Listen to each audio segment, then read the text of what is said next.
অতঃপর আল্লাহ সুবহানাহু ওয়া তাআলা জমিনকে ভাঁজ করে ফেলবেন এবং তিনি তিনবার বলবেন, আনাল জব্বার, আনাল জব্বার, আনাল জব্বার। আমি প্রতাপশালী, আমি প্রতাপশালী, আমি প্রতাপশালী।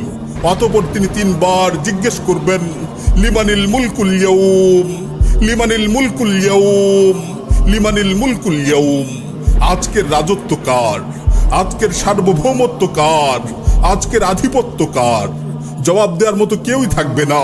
তিনি আবার উত্তর দিবেন, লিল্লাহিল ওয়াহিদিল কাহ্হার। আজকের রাজত্ব, আজকের সার্বভৌমত্ব, আজকের আধিপত্য, পরাক্রমশালী একমাত্র আল্লাহ।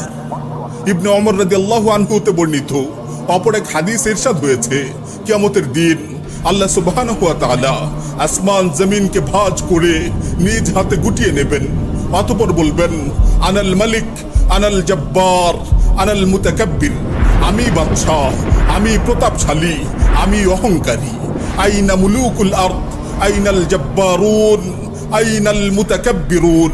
দুনিয়ার রাজা বাদশারা কোথায়? দুনিয়ার প্রতাপশালীরা কোথায়? দুনিয়ার অহংকারীরা কোথায়? তখন আল্লাহ তাআলা সুউচ্চ কণ্ঠে তিনবার জিজ্ঞেস করবেন, লিমানিল মুলকুল ইয়াউম, লিমানিল মুলকুল ইয়াউম, লিমানিল মুলকুল ইয়াউম। আজকের রাজত্ব কার? আজকের সার্বভৌমত্ব কার? আজকের আধিপত্য কার? অতঃপর তিনি তিনবার উত্তর দেবেন, লিল্লাহিল ওয়াহিদিল কাহ্হার।